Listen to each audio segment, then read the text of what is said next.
What's up guys, Stephen Bogren here from Pro Physique. Today what I want to talk about is why body fat percentage is a poor choice in terms of making goals.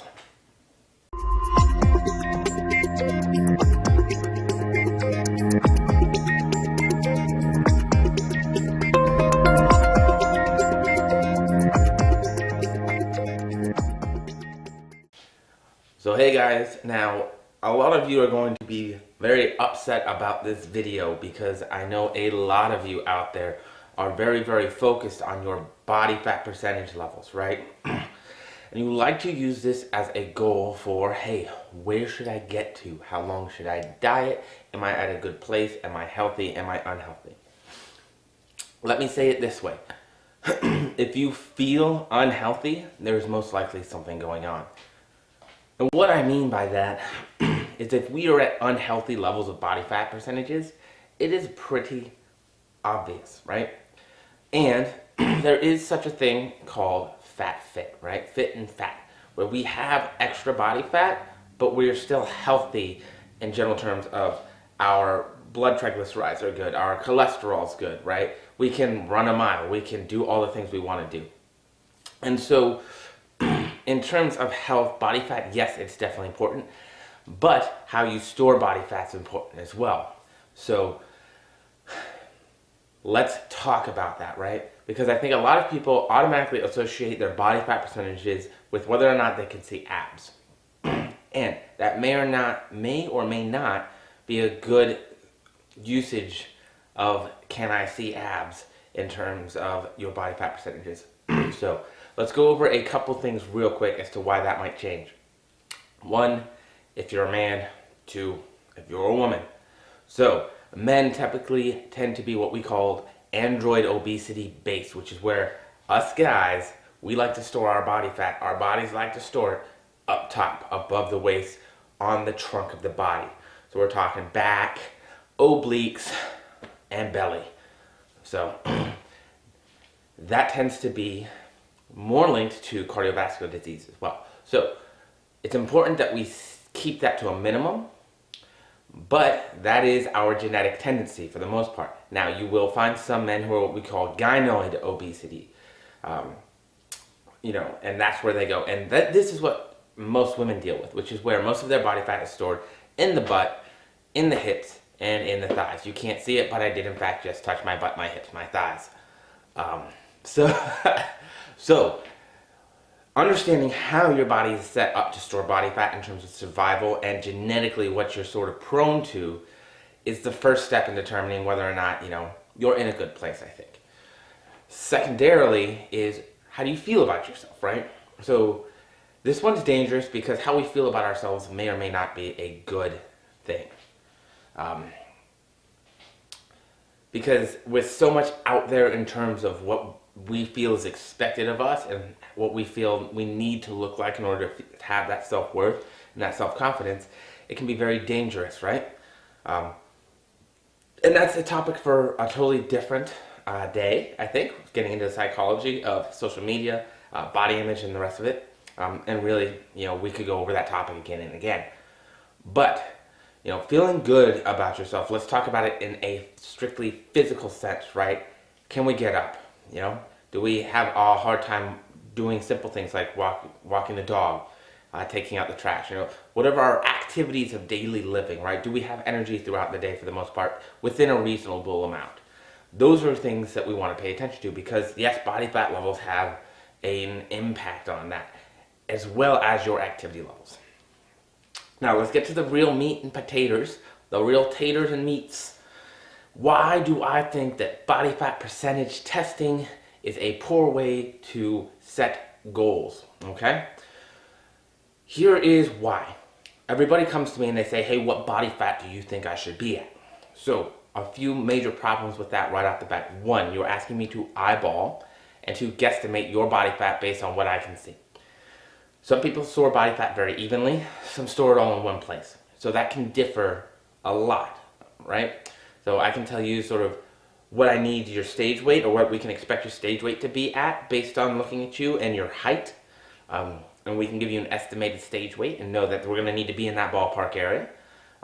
But for me to look at somebody who's might be 18 to 24% body fat, it's not realistic, right? The real question should be, when are you going to be happy with how you look, okay? Because that's what we're really getting for, is for you to feel good when you look in the mirror and feel good when you're out in your bathing suit on the beach or at the pool. So that's a much better way. The second, and this is probably the biggest one I have the issues with, is the inaccuracy of body fat testing procedures. Boom! So let's talk the handheld things, right? Handheld things. Those are called bioelectrical impedance, right? BIA. Now, inherently they have a 7.5% error ratio. That is on the good ones. So like on the good ones. And that is also given that you did the right things to be able to go and do it so it is as accurate as possible, which means first thing in the morning, fasted for 8 hours, right? No coffee, no water, no food. Very rarely does this happen. Most of the time, people at a gym are just going to take you middle of the day, say, hey, here's a little scanner, let's see what your body fat's at. Okay. So, not only do they have that big initial error ratio, but they can change based on your hydration status, because what they are doing is they're taking an electrical signal, sending it through your body, and then rereading it, and then based on how quickly it travels, estimating your body fat percentages and lean body mass, given your height, your weight, and your age, right? So that is the same as the in-body scanners, right? The in-body scanners are obviously on the higher end of that spectrum, but still have a large error ratio. Well, okay, what about skin fold testing? First and foremost, skin fold testing has a 3.5% error ratio, which means if you're at 10%, it can put you at 13.5%, it can put you at 6.5%. Okay, definitely better, but it has a 3.5% error ratio if the skilled practitioner is administering it. What's that mean? That means if your everyday Joe Schmo trainer at the gym who's had no formal training on body fat percentage, calipers, and how to get it properly, one, they might not even know the sites. So there's different methods, right? There's a 3 site, there's a 5 site, there's a 7 site measure. So are they only getting 3 sites? Well, that increases your error. Are they getting 5? Still increases your error. Are you getting 7? Well, that's your best bet, right? Still, they have to make sure that 1, they can pull the skin properly, and 2, get all the sites properly. They should be taking multiple measurements at each site to make sure that they have gotten it correct. Now, what that means is, go down, mark the site, mark the start, go through all of them, then go back through all of them. If their measurements are more than a centimeter apart, they should be redoing all their measurements. So, what are probably the best? What's the best? Hydrostatic weighing and DEXA scans. Pow! Now, if you're going to pay the money to get a DEXA scan or hydrostatic weighing done, we are in business, okay? These are the only ones that I think are really, like, legitimately good options, right? Why? They are just accurate, right? They're taken into account. Hydrostatic weighing, you don't have to blow the air out of your lungs when you go underwater to be weighed, okay? So the accuracy of these is so much better. Not to mention, we also get what is bone density, what's fat-free mass and muscle, right? What's water in the body.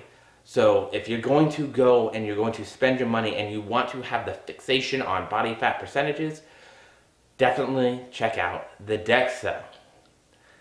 Okay, hydrostatic weighing, there just aren't a lot of facilities around that do it. At least not that I found and not in my area. So I think DEXA is a little bit easier to get in on. So, but what are the better measurements of progress? The mirror, your measurements. Take measurements of your waist, your thighs, your bust, your butt, your biceps, your chest, right? Your waist. Take all the measurements, right? Do it. That's an easy, cheap, affordable, and a very objective way to measure progress. Look in the mirror. Take pictures and save them, right? So with my clients, they have weekly check-in pictures. They have to save those, right? We can look back 8 weeks to this week on a dieting phase, and we can see visual changes if we've made progress, right? And if we haven't made progress, then I'm in trouble because I haven't done my job. So, pictures. Pictures are another good one. How do you feel? Say you're coming out of a dieting phase. How are your energy levels? How are you feeling about yourself? Has your sex drive come back, right? Has your menstrual cycle come back? These are all different things to look at in terms of how you feel for measures of, are we getting better? Okay? So I don't want you guys to get stuck too much on the idea of body fat percentages and, getting tested, especially in those less objective measures that have larger error ratios.